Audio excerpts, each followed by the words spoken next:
नमस्कार दोस्तों, मैं आशीष अंतिल फिर हाजिर हो गया हूं गैलेक्सी एक्सिस के महान प्लेटफॉर्म पर। आज का मेरा मुद्दा होगा आचार संहिता यानी कि मॉडल कोड ऑफ कंडक्ट। क्या होती है आचार संहिता, कौन लगाता है, कौन हटाता है, कब हटाता है और क्यों लगाया जाता है, कौन कौन से काम इस दौरान हो सकते हैं, क्या नौकरियां आएंगी या नहीं आएंगी, या नौकरियां जो चल रही हैं उनके एग्जाम होंगे नहीं होंगे, जो कंस्ट्रक्शन या जो प्रोजेक्ट चल रहे हैं क्या वो पूरे होंगे या नहीं होंगे, आखिर आचार संहिता होती क्या है और भारत में इसकी जरूरत क्यों पड़ी। हम सब जानते हैं कि भारत एक लोकतांत्रिक यानी कि डेमोक्रेटिक कंट्री है और लोकतंत्र की एक सबसे खूबसूरत चीज होती है वो होते हैं चुनाव। किसके द्वारा? जनता के द्वारा चुनाव। और जनता के द्वारा अगर चुनाव करवाए जाएं और वो भी फ्री और फेयर इलेक्शन करवाना बहुत जरूरी है, क्योंकि भारत में अमीर से अमीर लोग हैं, गरीब से गरीब लोग हैं और मिडिल क्लास तो खैर है ही है। महिला, पुरुष, किन्नर, कोई भी, जी हां कोई भी इलेक्शन लड़ सकता है, हिंदू हो, मुसलमान हो, सिख हो, ईसाई हो। लेकिन इलेक्शन जिस प्रकार से कोई प्रतियोगिता होती है, कोई कंपटीशन होती है और वहां बराबरी होती है। ऐसा नहीं है कि रेसलिंग या बॉक्सिंग के किसी मैच में एक पहलवान है 75 किलो का और दूसरा पहलवान है 120 किलो का। नहीं होगा ये फ्री और फेयर, ये फेयर ये जाति होगी, ये फेयर नहीं होगा। उसी प्रकार से इलेक्शन के दौरान कुछ नियम और शर्तें होती हैं जो हर उस व्यक्ति को फॉलो करनी पड़ती हैं जिन लोगों ने इलेक्शन लड़ना है। क्योंकि जाहिर सी बात है, अमीर किसी भी सूरत में गरीब को जीतने नहीं देगा अगर वो अपने पैसे के दम पर आ जाए तो। और इसी प्रकार से कुछ बाहुबली किसी भी रूप में एक आम आदमी को जीतने नहीं देगा अगर वो अपनी ताकत या अपनी बदमाशी के दम पर आ जाए तो। उन सभी चीजों को रोकने के लिए एक नई डॉक्ट्रिन, एक नई चीज हिंदुस्तान में है जिसको हम बोलते हैं आचार संहिता, मॉडल कोड ऑफ कंडक्ट। क्या होता है, कैसे होता है, क्या होता है इस दौरान, वो तो मैं आप लोगों से जरूर बताऊंगा। लेकिन पहले मैं आप लोगों से एक क्वेश्चन पूछूंगा और वो क्वेश्चन ये होगा, लोकसभा का इलेक्शन कौन उसकी घोषणा करता है? कौन लोकसभा के चुनाव की घोषणा करता है? मेरा इशारा है एमपी के इलेक्शन की घोषणा करता है। देखिए आपके सामने ऑप्शन है, राष्ट्रपति, लोकसभा के अध्यक्ष, प्रधानमंत्री, इलेक्शन कमीशन ऑफ इंडिया। आप में से ज्यादातर लोग सोच रहे होंगे इलेक्शन कमीशन ऑफ इंडिया। नहीं, गलत है। ज्यादातर लोग पढ़ने और पढ़ाने वाले भी कहते हैं इलेक्शन की घोषणा इलेक्शन कमीशन करता है। नहीं करता है, इलेक्शन की घोषणा राष्ट्रपति करते हैं। जी हां, आंसर इज द प्रेसिडेंट, वही इसकी घोषणा करते हैं। हम जानते हैं सरकारें बनती है 5 साल के लिए, लेकिन 5 साल होने से थोड़ी सी पहले जब 4.5 साल हो जाते हैं, गौर से सुनिएगा, जब 4.5 साल हो जाते हैं उसके बाद राष्ट्रपति कभी भी आते हैं और घोषणा करते हैं इलेक्शन करवाए जाए, चुनाव करवाए जाएं, चुनाव करवाए जाएं। बस बस बस बस बस बस राष्ट्रपति की यह घोषणा के बाद सारी की सारी ताकत आ जाती है इलेक्शन कमीशन के पास, इस इलेक्शन कमीशन के पास। अब इलेक्शन कब होंगे, कहां होंगे, कैसे होंगे, तारीख भी यह डिसाइड करेगा, समय भी यह डिसाइड करेगा और जगह भी यही डिसाइड करेगा। कौन? Election commission of India. अब आप कहोगे सर हमने तो कभी नहीं सुना राष्ट्रपति चुनाव की घोषणा करता है। भाई साहब, जो नॉर्मल जो हम लोग मीडिया में देखते हैं, न्यूज चैनल देखते हैं, अखबार पढ़ते हैं, इनमें कभी भी राष्ट्रपति आपको दिखाई भी नहीं देंगे, कभी भी नहीं। हाँ, अगर डीडी न्यूज, आकाशवाणी जैसे कुछ चीजों को आप देखोगे या सुनोगी, तब आपको राष्ट्रपति का वो फरमान जारी होते हुए साफ नजर आएगा। राष्ट्रपति इस प्रकार से बैठकर घोषणा करेंगे। 5 साल की सरकार होती है, जब 4.5 साल हो चुके होंगे उसके बाद, 4.5 साल होने के बाद घोषणा करेंगे चुनाव करवाए जाएं। बस बस बस बस बस राष्ट्रपति की घोषणा के बाद राष्ट्रपति का काम खत्म, प्रधानमंत्री का काम खत्म। काम मतलब कार्यकाल नहीं, काम खत्म, कार्यकाल नहीं, काम खत्म। अब ना तो राष्ट्रपति कुछ कर सकते, ना प्रधानमंत्री कुछ कर सकते, ना ही सुप्रीम कोर्ट कुछ कर सकती, ना ही कोई और व्यवस्था कुछ कर सकती है। अब जो भी करेगा इलेक्शन कमीशन करेगा। इलेक्शन कितनी तारीख को होगा, कितने से कितने बजे के बीच में होगा और किस किस जगह पर पहले इलेक्शन बाद में भी इलेक्शन होगा, वो सब कुछ इलेक्शन कमीशन ऑफ इंडिया तय करेगा। तो ध्यान रखना, एक क्वेश्चन सब गलत करते हैं और वो सवाल ये है, इलेक्शन की घोषणा कौन करेगा? राष्ट्रपति करेंगे, राष्ट्रपति करेंगे। कई बार ऐसा भी होता है, जैसे अटल बिहारी की सरकार 13 दिन में गिर गई थी। कई बार ऐसा भी होता है सरकार पहले गिर जाती है, तो इलेक्शन कमीशन कैसे इलेक्शन करवा देगा जब तक उसको ये पावर नहीं दी जाएगी, उसको ये आदेश, उसको निर्देश नहीं दिया जाएगा इलेक्शन करवाए जाए। तो इलेक्शन कौन करवाता है? प्रेसिडेंट ऑफ इंडिया, पहली बात। और इसी प्रकार से राज्यों की अगर मैं बात करना चाहूं तो राज्यों में इलेक्शन की घोषणा कौन करेगा? तो राज्यपाल। जैसे अब उत्तर प्रदेश में इलेक्शन होने वाले हैं, तो उत्तर प्रदेश में जब योगी आदित्यनाथ की सरकार बनी थी 2017 में, 17 के पूरे 5 साल बाद, यानी कि 2022, 5 साल पूरे होने से पहले जब 4.5 साल हो जाते हैं, तब वहां के राज्यपाल यह घोषणा कर सकते हैं चुनाव करवाए जाए। लेकिन चुनाव करवाएगा कौन? Election commission of India. जी हां, पंचायती राज और नगर निगम को छोड़कर सभी प्रकार के इलेक्शन जो होती हैं वो इलेक्शन कमीशन ऑफ इंडिया ही कराते हैं, चाहे वो राष्ट्रपति के इलेक्शन हो, उपराष्ट्रपति के हों, लोकसभा के हों, राज्यसभा, विधानसभा, विधान परिषद, चाहे किसी के इलेक्शन हो, इलेक्शन करवाएंगे इलेक्शन कमीशन ऑफ इंडिया। लेकिन ध्यान रखना, लोकसभा या देश के इलेक्शन की घोषणा राष्ट्रपति के द्वारा की जाती है और राज्य और विधानसभा और राज्यों के इलेक्शन की घोषणा वो राज्यपाल के द्वारा की जाती है। अब एक बार बात कर लेता हूं इलेक्शन कमीशन ऑफ इंडिया की। हल्का सा एक बात समझना, डेट डिसाइड कौन करेगा? Election commission of India. पहले इलेक्शन लखनऊ में होंगे या इलाहाबाद में, यह कौन डिसाइड करेगा? Election commission of India. Election सुबह 7 बजे होंगे या 5 बजे, या दोपहर के 12 बजे होंगे और शाम को 5 बजे तक होंगे या 7 बजे तक, कौन तय करेगा? Election commission of India.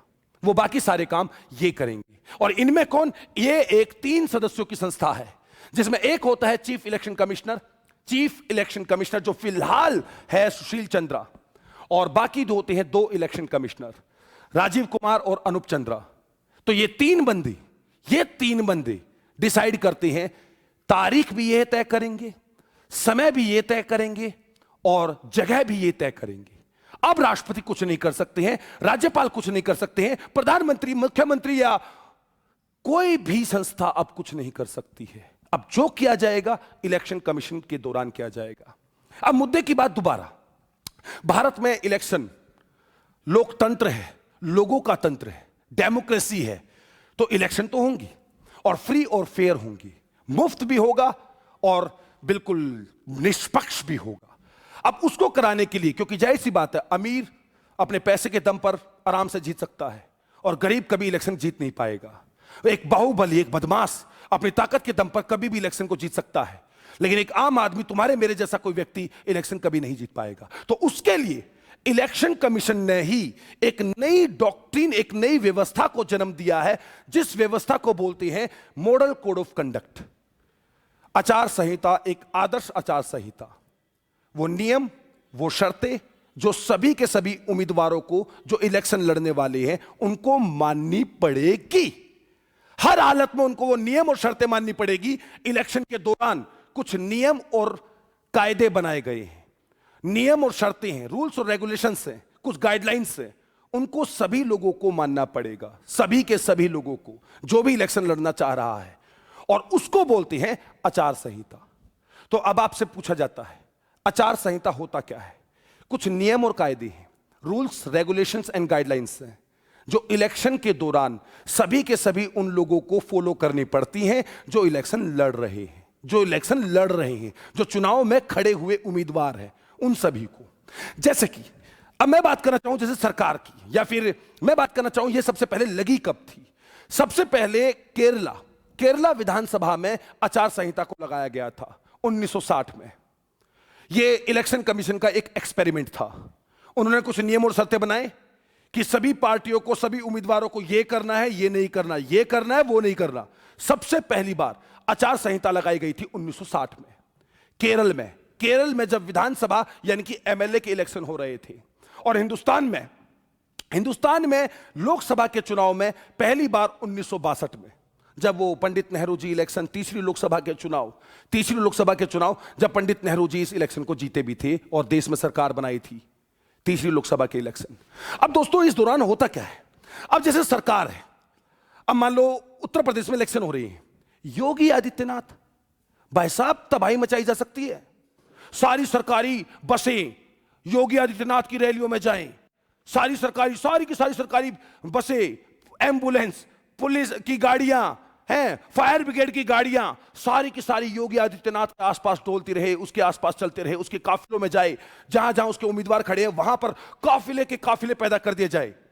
भाई साहब, हमारे देश में इलेक्शन के दौरान जनता यह देखती है कि किसकी रैली में कितने लोग आए थे, किसने अच्छा काम किया, किसने बुरा काम किया। यह देखे ना देखे, कैसा अच्छा आदमी है या बुरा आदमी है, पढ़ा लिखा है या अनपढ़ है, बदमाश है या शरीफ है ये देखे ना देखे, लेकिन हमारे देश के बहुत सारे लोग ये बात जरूर देखते हैं कि किसकी रैली में कितने लोग आए थे। जिसके ज्यादा लोग आए, चाहे वो पैसे देकर लाए गए, शराब बांट कर लाए गए, लेकिन जितनी बड़ी रैली हो जाती है हमें लगता है कि इलेक्शन वही जीतेगा और लोगों का दिमाग एक प्रकार से उस तरफ पहुंच जाता है। तो जनाब ऐसे नहीं है, सारे सरकारें के हमारे तुम्हारे पैसों को योगी आदित्यनाथ अपने इलेक्शन में लगा देगा, अपने एडवर्टीजमेंट करेगा, बड़े बड़े होर्डिंग्स, बड़े बड़े एक प्रकार से आपके होर्डिंग्स जिसको हम बोलते हैं प्रचार के तौर पर पोस्टर लगाएगा। ये नहीं कर सकते हैं। तो जनाब क्या नहीं कर सकते सरकार, बहुत कुछ है। जैसे कोई भी फाइनेंशियल ग्रांट की अनाउंसमेंट नहीं कर सकते आचार संहिता में। जैसे अभी इलेक्शन हो रही हूं और योगी आदित्यनाथ, यूपी इलेक्शन की बात कर रहा हूं मैं, हो रही हूं और योगी आदित्यनाथ कहे सभी बुढ़ापा पेंशन 10,000 की जा रही है, सभी बुजुर्गों को हर महीने 10,000 रुपए देंगी और बेरोजगारी भत्ता 50,000 रुपए महीना हो जाएगा। बंदे तो लालच में आ जाएंगे और वो लालच में आकर ऑब्वियसली बात है उसी सरकार को वोट डालेंगे जिसकी सरकार है। फिलहाल योगी की सरकार है तो योगी को, अखिलेश की सरकार होगी अखिलेश को, और ऐसे अगर देश में मोदी की सरकार है तो मोदी को, मनमोहन की या राहुल की सरकार है तो उनको। नहीं, ऐसा नहीं हो सकता।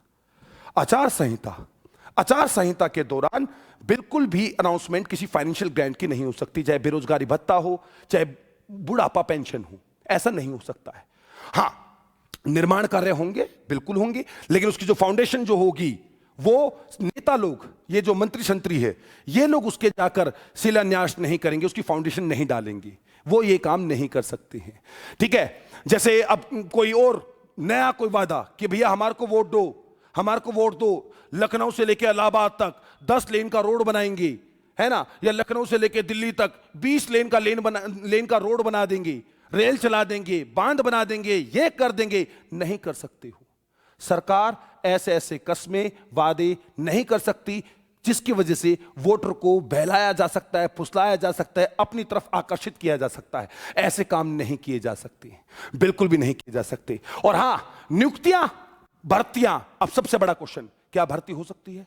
हां, हो सकती है, लेकिन टेम्पररी भर्ती नहीं हो सकती है।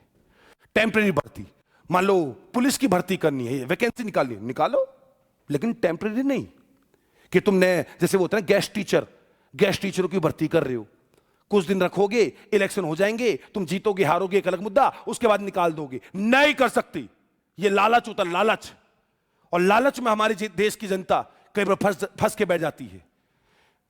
परमानेंट भर्ती, पक्की भर्ती हो सकती है, सब कुछ हो सकता है भाई साहब, सब कुछ हो सकता है। वो नहीं हो सकता जिसको इलेक्शन कमीशन मना करेगा। बहुत सारे नियम और शर्तें होती हैं, इलेक्शन कमीशन मना कर देगा, ये नहीं हो सकता, तो नहीं हो सकता है। सर क्या क्या हो सकता है, मेरी बात ध्यान से सुनना। कुछ भी किया जा सकता है आचार संहिता के दौरान।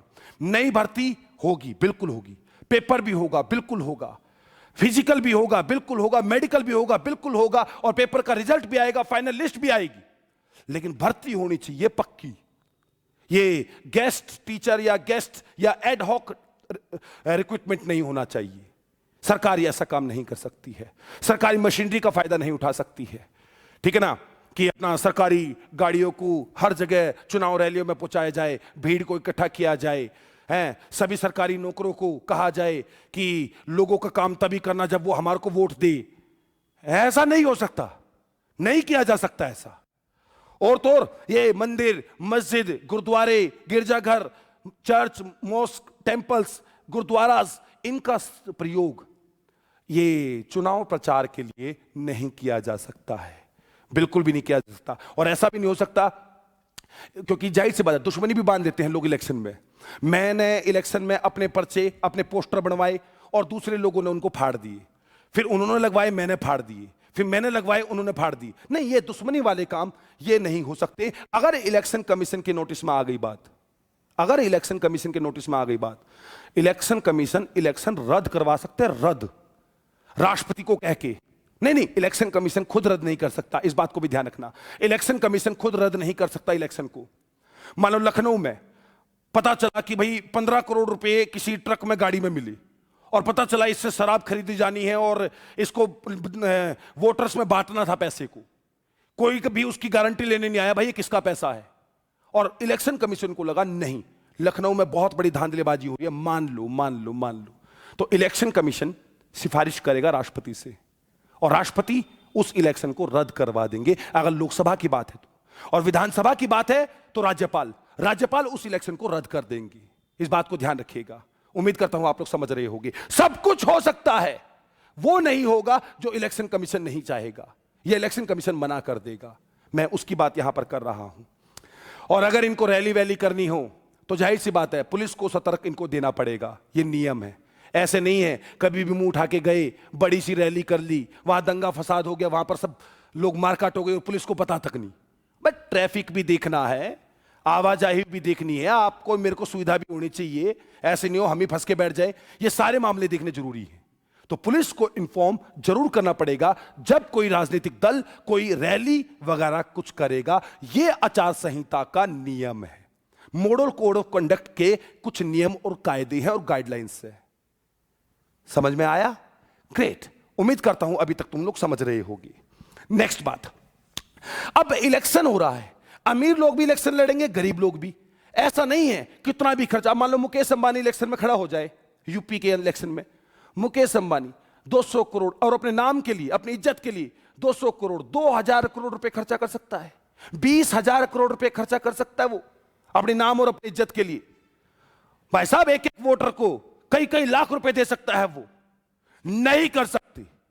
एमपी के इलेक्शन में 70 लाख रुपए से ज्यादा खर्चा नहीं किया जा सकता जब से आचार संहिता लगेगी। सर आचार संहिता कब लगेगी? आचार संहिता तब लगेगी, मैं आपको बता दूं, मान लो डेट है 14 जनवरी 2022 को। इलेक्शन की घोषणा कौन करेगा? अगर लोकसभा की बात है तो राष्ट्रपति, और अगर विधानसभा की बात है तो राज्यपाल। घोषणा हो गई।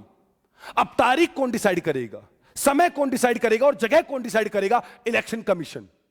और मान लो 14 जनवरी को 12:02 पर घोषणा की गई कि उत्तर प्रदेश में 10 फरवरी से इलेक्शन है।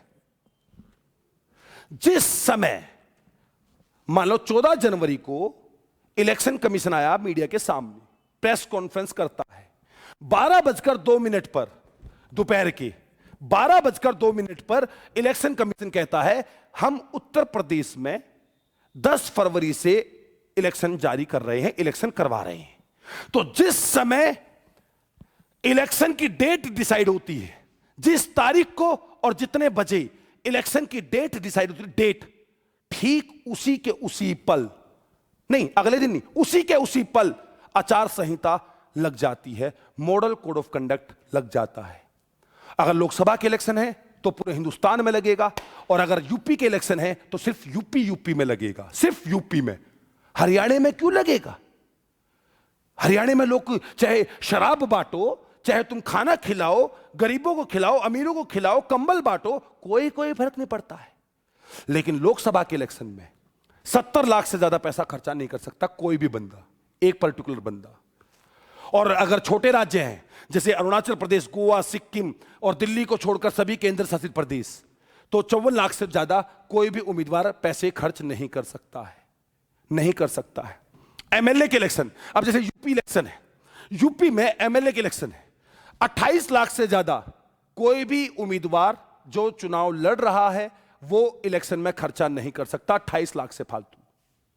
छोटे राज्य हों, मान लो अरुणाचल प्रदेश, मेघालय, त्रिपुरा, मिजोरम, मणिपुर, नागालैंड, सिक्किम, छत्तीसगढ़, पुडुचेरी में एमएलए के इलेक्शन हूं, वहां पर 20 लाख से ज्यादा खर्चा नहीं किया जा सकता, 20 लाख मैक्सिमम। हाँ देखो, कई बार तो पता भी नहीं चलता, लोग चुपके से शराब बंटवा देते हैं, पैसे बंटवा देते हैं, कंबल साड़ियां बंटवा देते हैं, उसका तो खैर कई बार पता नहीं चलता। लेकिन जितना पता चलता है, जितना जायज है, हाँ वैसे तो इनकम टैक्स देना सभी के लिए जरूरी है, लेकिन देता कौन है? हम जानते हैं हिंदुस्तान में 4% लोग इनकम टैक्स देते हैं। वैसे ही अगर इलेक्शन कमीशन को पता चल गया कि तुम इलेक्शन लड़ रहे हो और तुमने एमपी के इलेक्शन में 70 लाख से ऊपर खर्चा किया है, तुम्हारी कंप्लेंट होगी, मान्यता दर्ज होगी, वहां के इलेक्शन को अघोषित किया जा सकता है और तुम्हारे खिलाफ कार्रवाई भी की जा सकती है। और एमएलए के इलेक्शन में 28 लाख की बात अगर मैं करूं तो यहां पर, तो आचार संहिता कब से लगती है? आचार संहिता लगती है जब इलेक्शन की डेट अनाउंसमेंट होती है, डेट की अनाउंसमेंट होती है। मान लो 14 जनवरी को अनाउंसमेंट हुई है 12:02 पर कि इलेक्शन तब होंगी, तब तब तब तब तो 12:02 से ही आचार संहिता मॉडल कोड ऑफ कंडक्ट लागू हो जाता है। उम्मीद करता हूं यह वाली बात भी आप समझ गए होगी। वैकेंसी बिल्कुल निकलेगी, लागू हो जाता है। अब क्या होता है, कई जैसे हरियाणा है, हरियाणा में तो एक ही दिन इलेक्शन हो जाएंगे, छोटा सा हरियाणा है। जैसे आप मान लो सिक्किम है, एक ही दिन इलेक्शन हो जाते हैं। लेकिन जब बड़े राज्य होते हैं वहां पर एक दिन में इतने करोड़ लोगों को वोटिंग क्षेत्रों तक लेके आना बहुत बड़ी समस्या हो जाती है। भाई सिक्योरिटी भी रीजन है, हमारी फोर्सेस भी चाहिए, कोई ऐसा ना हो बूथ कैप्चरिंग हो जाए, कोई दंगाई आए वहां से मशीन उठा के ले जाए, लोगों को मारे। तो बड़े राज्यों में इलेक्शन कई कई लेयर में होता है, उसको बोलते हैं फेज, फेज को बोलते हैं चरण।